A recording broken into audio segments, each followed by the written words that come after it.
this. And, this team is trying to get better. That's the goal. The jokes aside, it's been way too long, 16 years without the postseason. Another change at coach. How is this going to be different? It's a big question. Mike Brown was on Jim Rome yesterday. It was great to have him on the national stage. And Coach Brown was talking about breaking that long playoff drought. You're 100% correct. It's something that myself and my staff want to embrace. We've already started taking on the challenge. We feel like, especially with Vivek at the helm, and like I said, I mentioned Monty and Wes, we feel like with the talent that we already have assembled, with the nucleus that's there, and the guys that we brought in, getting some organization to this group and challenging them, motivating them in the right direction is something that we feel we can do.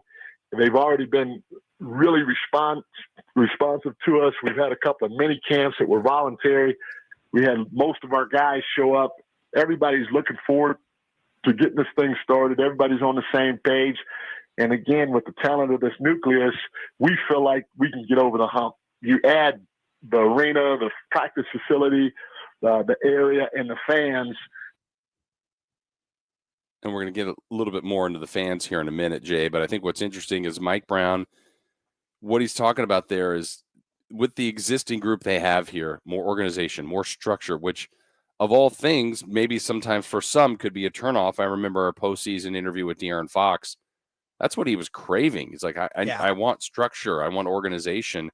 And hopefully that's what the Kings are getting in Mike Brown and his new coaching staff. Right. And that goes for every single aspect of the game, right? It's not just, hey, when you think about that, that's more of an umbrella statement, structure, but it's more so structure on offense, structure on defense, structure within the organization, who's calling the shots, all of that stuff. That all matters. Yeah. And accountability is always a big term, but it has to be.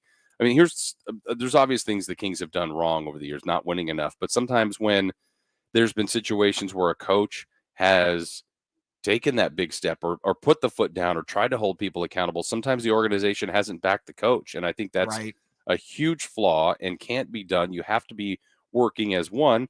Ideally, you don't have issues, but guess what? Even the best teams have issues.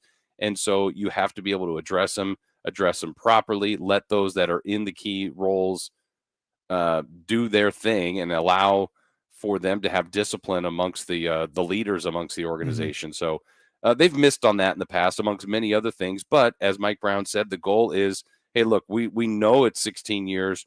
We're going to attack it. We're going to go after it. So let's paint the big picture. If the Kings were somehow to break that drought, here was, again, Mike Brown with Jim Rome yesterday and what it would be like for the fans in Sacramento. That's what we're striving to do. The fans, like I said, since we've gotten a job, just walking around town, we've gotten great responses. They're fired up. They're ready to go. I think I do believe that we can have that same chaotic, crazy type of crowd that they had back in the day. The only thing that I'm not sure of is if they're going to allow the fans to bring the cowbells. Right. If they can allow the fans to bring the cowbells in, hey, with the energy that they've shown, at least so far, not only during Summer League, but like I said, walking around town and all that other stuff, we'll be good to go. It'd be a fun environment to be a part of. Again, that was Mike Brown yesterday on the Jim Rome Show. You heard it right here on Sactown Sports 1140. Jay, I've made a big point of this because I think the Kings, obviously, their glaring weakness has been defense. We put so much on this, and a lot of it I'm putting on Coach Brown based on his past success with the Warriors and other teams defensively. Kings 115.8 points per game allowed, 29th in the NBA. That has to get better.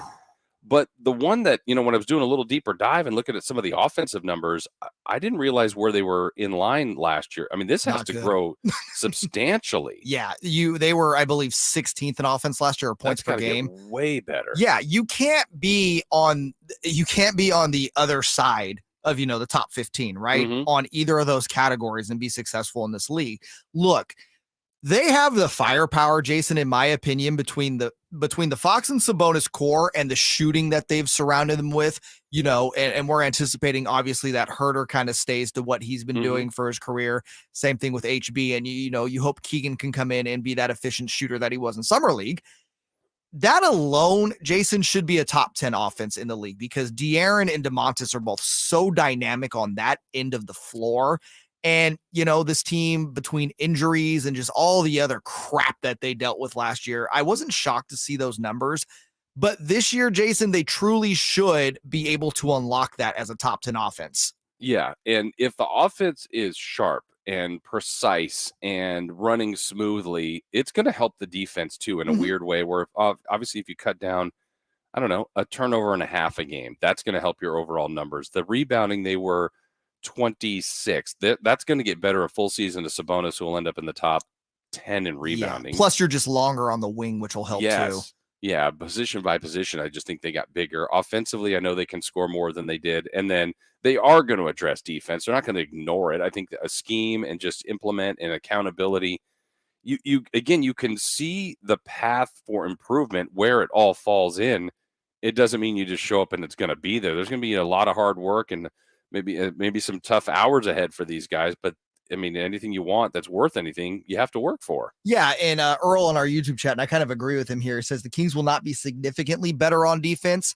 I don't think they have to make a jump into the top 10 or 15 in defense in order to be a, play-in / playoff contending team, Jason.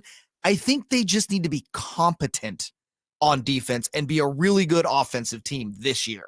Yeah, and I mean, competent isn't asking for much. It's not, but in the past, given what we're dealing with, it's actually asking for a lot. True. And I know there's probably too many comps and references to the Warriors, but you look at some of the individuals. Yes, they have Draymond. I understand that, but Steph has never been considered a great defensive player. But then as the years go on, you go, he's competent, more than competent, gets the team scheme and is not taken off the floor at the end of games. And they've got other people that buy in, and that buy-in is the key to me, Jay, to get better defensively. Exactly. That's all defense really is. It's buying in, and it comes down to communication and understanding the scheme. And that really, I hope now that, you have better IQ guys that they just understand their roles on defense better. They understand when to switch, they understand when to stay with their man and stuff like that.